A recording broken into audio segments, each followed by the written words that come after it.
Okay. The truth.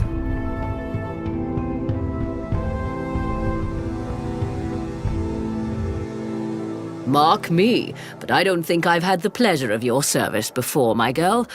I would have remembered you're such a pretty thing. Oh, my lord, you're the very model of a fine gentleman. More wine! Ha!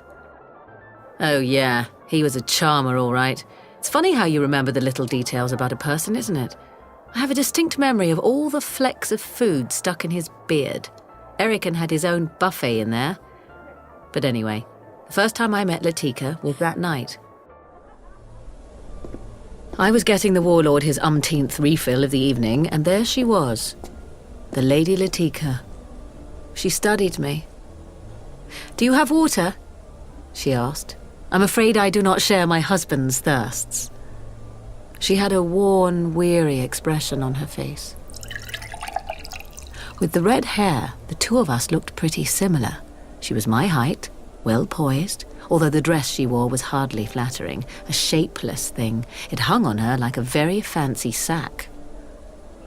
Latika had a way about her, though. She seemed, I don't know, tired, like she was carrying a burden that no one else could see. But I wasn't paying attention to that at the time. My eyes were still on the prize, my payday. She gave me a long, measuring look. "Would you like some advice?" She sipped the water and sighed.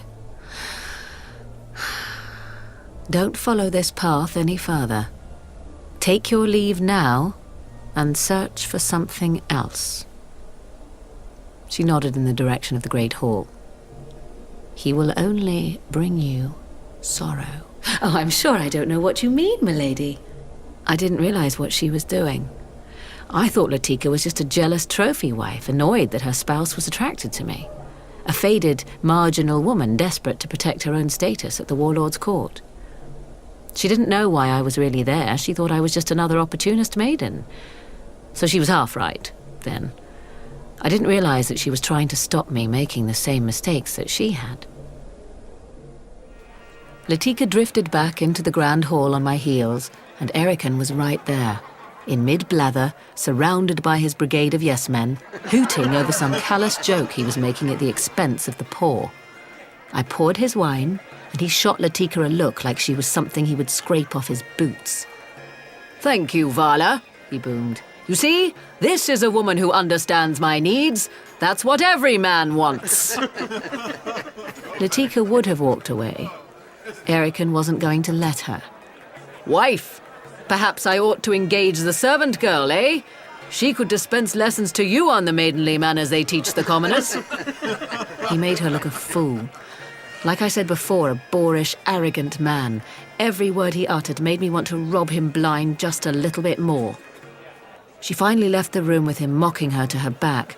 Latika gave me a last glance before she went, and that's when I understood what the conversation in the corridor had been about. I did feel sorry for her, but I had other things on my mind.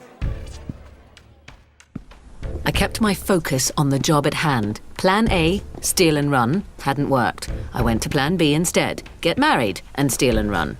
The night before the bonding ceremony, I slipped out of the maiden quarters and scouted the corridors. Preparation is a free agent's best friend.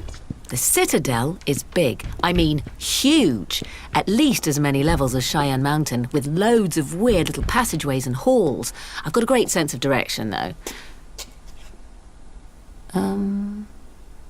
Which way was it now? That's when I saw her again. She was standing on a stone balustrade overlooking an atrium several floors below us, bare feet, weeping, an inch from falling to her death.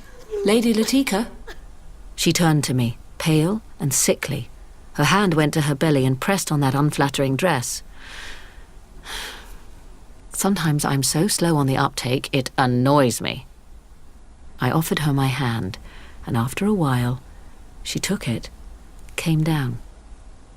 Up there, alone and in the quiet, we talked.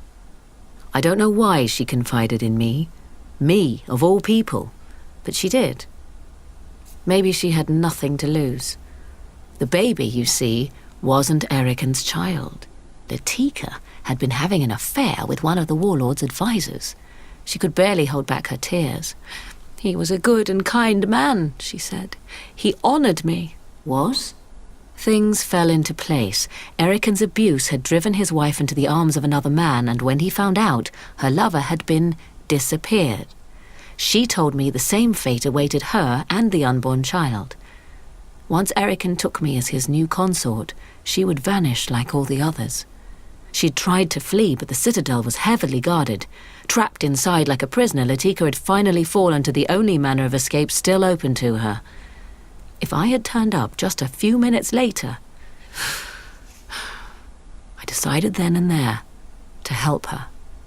Okay, I know what you're thinking. This touchy-feely stuff, it's not the Vala Maldoran you're used to. But hey, I have depths, you know, deep depths. I'm not all about the money.